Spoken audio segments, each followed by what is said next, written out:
With more than 30 years of music, 10 albums, and song lengths that more often than not range from 5 to 10 minutes filled with shouted lyrics and long guitar solos, it's not hard to see how the average person may be pretty intimidated by what many consider to be one of the biggest acts in rock and roll history. Even to this day, they put on some of the biggest and best sounding shows, sounding arguably just as good as they ever have. And by not listening to them, no matter what your tastes are, you're missing a huge influence on a variety of genres. So let me guide you into a working knowledge and catalog of a metal band more famous than the genre itself, Metallica.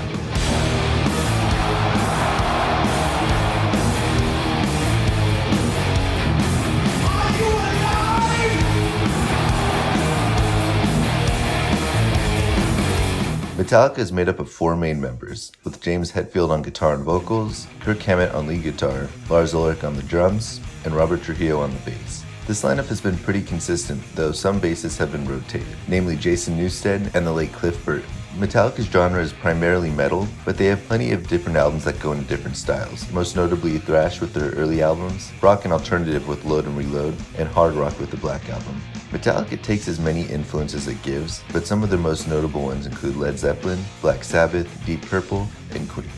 Of course, there's no real right way of getting into a band. I think that most people would struggle at first trying to get into Metallica. This is in 2 parts because many people struggle to get into metal of any kind in general, but also because Metallica has spent many years creating music that spreads across a variety of genres and styles within genres, but has consistently made very long songs. With that being said, the Black Album seems like an almost perfect solution to this. It allows you to dip your toes into hard rock and metal, along with hearing songs you most likely already know from sports stadiums or cover bands.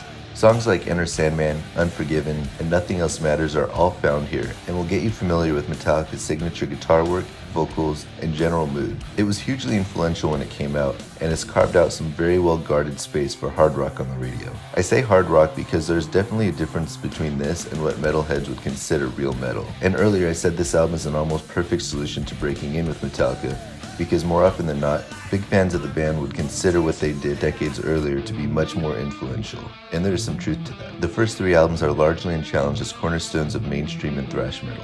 The first, Kill 'Em All, was largely a collection of songs members of the band had written and performed in their early careers. Seek and Destroying Whiplash could very well be the world's first contact with thrash metal, and the band still ends shows with them to this day. Definitely not an album easily accessible, especially if you aren't into thrash to begin with. For this reason, I would classify it as required listening in the metal genre, but not for music as a whole. This album has a self-described do first and think later approach, which makes their next album that much more special. Kill 'Em All was recorded with lots of doubt that they should even be in a studio. When they finally proved themselves and were given a proper chance at recording an album with a bit more optimism, they exceeded expectations, and Ride the Lightning was the product. More ambitious, focused, and heavy, Ride the Lightning is a fan favorite as it blends possibly better than any other album Metallica's thrash sound with heavier elements, and even some slower, more melodic phrases as well. The band's bassist, Cliff Burton, had introduced the band to basic music theory, and had more of an influence in the songwriting process. Bigger and with a broader reach, this album has something for everybody. With more complex melodies with songs such as Fade to Black, and a long instrumental with Call of Cthulhu, it even keeps to its more thrash metal roots with Trapped Under Ice and Fight Fire with Fire, but the album as a whole takes the genre to the next step. After that, they jump to their next album, one that has stood the test of time and is a true classic.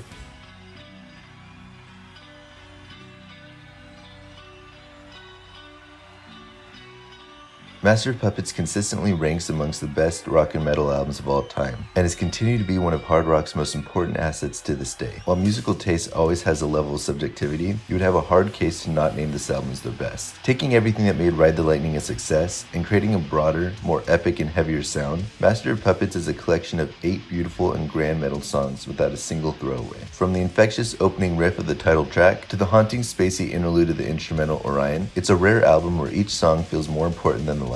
If there's one album from them that you should give at least a good chance to, Master of Puppets would be a solid choice. And while Kill 'Em All and Ride the Lightning are staples of metal, Master of Puppets would undoubtedly bear the title as the most essential. So if I made a listening guide, I would recommend fans of hard rock and metal start with Master of Puppets, working their way down to then Ride the Lightning and Kill 'Em All, finally going forward to the Black Album. If you're not a fan of hard rock, I would recommend the Black Album first, then Master of Puppets, and so on. Metallica has many more albums than those, and I can't delve too deep into each one as that would take forever, but I'll lightly touch on each. The rest of the albums, in short, are pretty heavily contested, each being favorites for some and hated by others, and the issues are usually blaringly obvious for a band as big as Metallica. For example, And Justice for All is about as good as the first three, but suffers from a few recording errors, and it feels a bit one-noted. If any album deserves an honorable listen, it's this one. It stays true to what made Metallica big in the first place and is overall very good. There's a noted lack of bass here. The rest would not be considered essential by any means, though I know people whose favorites are Load and Reload. It has a bunch of throwaway tracks. I'm not the first to say that they could have made a really good single album out of the two, but getting any music from a beloved band is a good thing. And besides, throwaway is a strong word. Metallica set the bar quite high for themselves when they came out. Saint Anger and Death Magnetic both have their shares of pros and cons, but ultimately haven't held up to the standards of the others. Saint Anger probably gets the most hate, and the tinny drums, weak lyrics, and lack of solos don't do it any favors. But there's definitely stuff to like about it. While Death Magnetic had some issues with the recording and sounds compressed to a fault. Their newest release, Hardwired to Self-Destruct, has been released to a lot of praise, but hasn't yet proved itself to last the test of time. So far it definitely seems good and a callback to the band's earlier days. Something they put out to show fans they haven't forgotten the 80s. If that sounds like a lot of work, here's a pretty good song list that contains some of the more classic Metallica songs that you should know. If you're planning on seeing a show or are just interested in only hearing their best, this list should serve you well. For a band focused on metal and a founder of thrash metal, you may be surprised at just how accessible their music actually is. Most songs are very rhythmic in their verses with instantly catchy singable choruses. A lot of what makes this band cool is their instrumentation,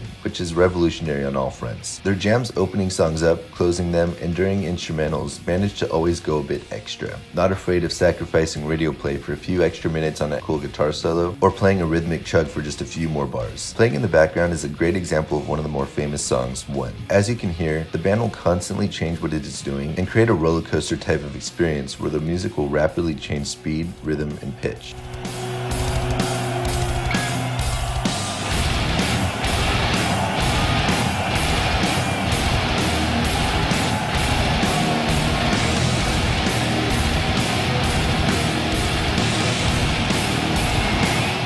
You also may be surprised at the variety. Once you get past Kill 'Em All, each CD has moments where it barely whispers out beautiful acoustic guitar riffs, and trancy interlude segments that I definitely didn't expect when I first listened. In fact, some of these slower songs are the most popular, such as Nothing Else Matters, Fade to Black, and the first half of One. Of course, each album usually opens up with an explosive thrasher, but once things get going, you're almost always treated to variety. Another thing Metallica is known for, especially in their earlier years, is its great focus on bass. Their bassist from their first three albums was originally recruited into the band when Ulrich and Hetfield saw him performing in an LA club. They had thought throughout the performance that they were watching a guitarist until they realized he was actually on 4 strings. He employed many techniques typically seen in a guitarist, including experimental use of pedals like the wah-wah. This type of creativity continues to this day, as they don't write bass lines that simply follow the guitar all the time. The bass will often surprisingly take the lead, or be present in a way that one could only assume was a guitar. Many bands have taken their lead on this front, but a few decades ago that wasn't something seen all too much in rock music. Another thing to listen for is the rhythmic chugging of the rhythm guitar played by James Hetfield. Using mostly downward strokes of a single note, many songs are powered through by quite simple techniques that slowly complicate over time. A palm-muted E string is a staple in their music, and they get pretty creative with it. Master of Puppets is filled with these, Battery and Disposable Heroes being pretty awesome examples. It may look easy when they don't have anything to do with their left hand, but trying to chug along with these rhythmic sections proves to be quite a complicated task.